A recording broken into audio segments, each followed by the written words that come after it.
Hello guys! For today's video, gagawa tayo ng ating custard cake mga kapatid. Ang tagal-tagal din bago tayo nakapag-bake again.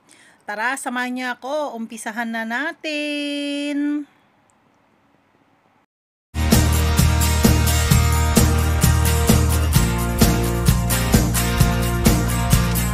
Hello guys! So, andito tayo ngayon sa ating patsambang kusina. Patsambang luto. Ito guys, ang ating gagawin ngayon ay custard cake. Napaka-simple lang naman. Pero syempre, dahan-dahanin natin. Ang uunahin natin dyan mga kapatid ay ang mag-caramelize ng sugar. Supposed to be white, pero wala po kaming white. So sad, kasi puro brown lang ang gamit namin. So no choice tayo mga kapatid. Brown ang ating gagamitin. Pero same lang naman sila. Mas mabango pa nga to pag nasunog eh. Siyempre, dahan-dahanin lang po yung apoy, mga kapatid, hanggang sa mag-brown-brown na ganyan. Ayan, malapit na yan. Umusok-usok na. Pinalakasan ko kasi yung apoy. Ang tagal kasi mag-brown. Nakukuhan na ako. Ayan, nilakasan ko. Ayan, ito na po yung best na kulay. Pag amber brown ba tawag dyan. Tapos, lagyan natin ng, alam nyo, pag nilagyan nyo ng tubig, magkikrystallize na yan, guys. Then, pwede nyo nang i-off ang apoy. Pag ganyan. Brown na siya. Pero, mas gusto ko pa ng brown pa ng konti. Sana. Ayan. Siyempre, maraming professional dyan. Tayo, pang ilang luto ko pa lang to, mga kapatid. Kaya, siyempre, nagtitingin pa rin ako sa aking recipe book. Ayan. Madali lang naman gawin pag kabisado na natin. 'Di ba? Salamat po pala sa mga nanonood dyan sa akin, sa aking patsambang kusina. Pati nga magbitak ng itlog, hindi nga marunong, oh. Una natin gagawin mga kapatid ay ang ating plan. Plan. Ayan. Hindi to professional na baker kasi nga ang itlog inababasag, nagkanda basag-basag, o ayan. Dapat sa kabila yan, ba't mo dyan nilalagay? Maglagay po tayo ng 2 buong itlog, mga large size, tapos 2 egg yolk po sa ating plan.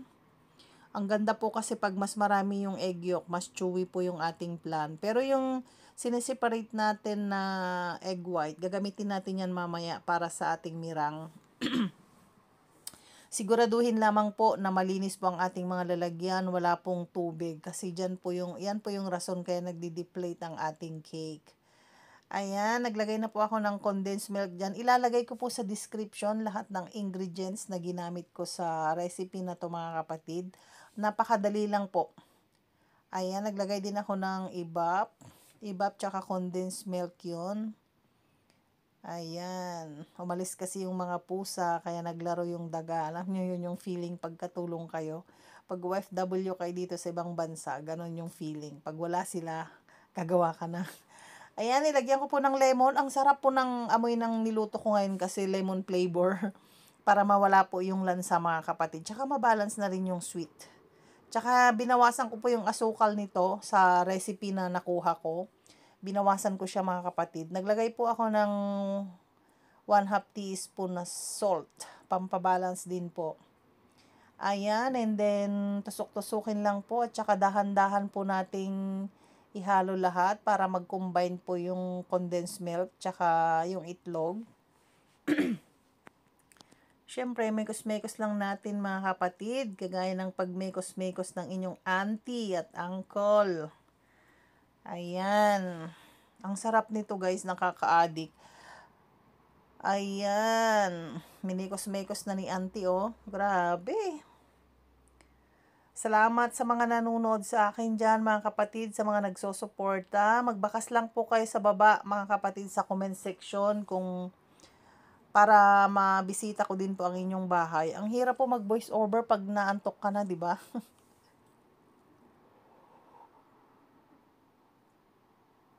Ayan, naghihikab pa talaga ako. Siyempre, gagawin na natin ang ating cake. Ayan. Maglagay po tayo ng 2 egg yolk na muntik pang nahulugan ng egg yolk yung ating mirang. Is bawal na bawal po yan kasi hindi po siya magdi-deflate po ang ating cake dyan. Hindi professional, di ba? O, tingnan nyo nga, o. Ganyan lang magtanggal ng egg white, guys. Pero yung iba, may salaan sila para mabilis. Sinasala nila egg yolk yung maiiwan sa taas. Ayan, 2 egg yolk po ang ilalagay natin sa ating cake. Ayun, maglagay ulit tayo ng sugar. Tapos imekos-mekos lang mga auntie hanggang mag-well combine. Actually, pag white sugar ang gagamitin dito, mas madali siyang matunaw. Ito kasi brown, naninigas pa yan. Matagal kasi mas matunaw ang brown, guys. Kaya hindi siya suggested na gamitin. Pero wala akong choice kasi yan talaga ang gamit namin dito. Galing pa ng Thailand yung asukal namin. Medyo malalaki pa naman. Tapos, syempre, salain na po natin ang ating all-purpose flour. 1/2 cup yan. Tapos, nilagay ko na rin po ang 1/2 teaspoon na baking powder. Ayan, matigas na. Pero, pwede mo namang pisain. Pwede mo namang hindi na rin ilagay. Walang problema. So, imekos-mekos lang natin mga auntie. And then, syempre, set aside natin para gawin naman natin ang ating meringue. Ayan. Auntie, to the left lang, wag kang to the right, O kaya to the right lang, wag kang to the left, magpaikot-ikot. And syempre, last po, yung 3 tablespoon na oil. Any oil naman po, pero yung gamit ko. May oil daw po para sa chiffon cake, kaso wala kami, olive oil lang meron. So, yan na rin ang ginamit ko. Wala naman akong choice, di ba? I think okay naman. Okay yung texture, napakaganda po. Ayan, dapat po ganyan ang texture ng ating cake. Ayan, yung parang pang chiffon cake niya. Parang chiffon cake, ganyan po yung texture niya. Ang ganda po. Ang silky pa. Auntie, tama na. Ayan, oh. Ayan. So, i-separate muna natin, mga kapatid, ang ating cake. At gawin naman natin ang ating, tawag nito, meringue. Pinigaan ko lang po siya ng lemon kasi wala akong cream of tartar. And maganda kasi ang lemon, nakakatanggal ng lansa. So, the best pa rin ng lemon, lime, or calamansi. Ayan, gumamit na po tayo ng hand mixer para mabilis po ang paggawa ng meringue natin, mga kapatid. At syempre, yung asukal natin, pag bumula-bula ng ganyan, pwede nang maglagay unti-unti ng asukal. Ayan, konti-kontiin lang natin kasi yung brown mahirap po matunaw. Pero okay naman, carry naman po. Medyo may kulay lang yung ating meringue, medyo light brown. Parang nag-cream siya, hindi siya totally white. Ayan, bumubula-bula na. Ang paglalagay po ng asukal, syempre, hindi po minsanan, unti-untiin lang natin kasi mahirap po siyang matunaw. Ayan, nilagay ko na po lahat. Tsaka naka-high speed na po yung aking hand mixer dyan, guys. Ayan, trinatry ko lang pero malambot pa. Konting-konti pa. Hindi pa siya yung gusto ko na tigas ng ating meringue. So, minix ko ulit hanggang maging ganito, mga kapatid. Ayan, nasa mixing part na po tayo. Syempre yung meringue, imimix natin sa ating cake batter. Hatiin natin, mga kapatid, and slightly fold lang po. Ayan. Para cut in fold, pero wag hayaang ma-overmix, mga kapatid. Cut in fold hanggang sa mag-well combine na po. Makikita nyo naman sa kulay niya, guys, kung wala nang puti, wala nang mas yellow. Okay na po yun, para hindi po siya mag-deflate. Ayan, ilipat ko na lang po dito sa kabila para mas mabilisan kasi maliit yung pinaglagyan ko ng cake batter natin. Ayan. Ang kulay ng itlog yellow, tas nadagdagan ng brown sugar, naging orange tuloy. Pero okay naman, wala namang naging problema. Okay pa rin ang kinalabasan, guys. Grabe, nakaka-addict tong recipe na to. Pero pinipigilan kong kumain kasi ang taba-taba ko na. Ayan, mga kapatid, basic, cut and fold hanggang sa maging well combine at maging maganda yung kulay niya. Ayan, ayan, 'di ba? Ang kinis, mas makinis pa sa mukha ko. Charis! Ayan, ilagay na po natin sa ating caramel sugar.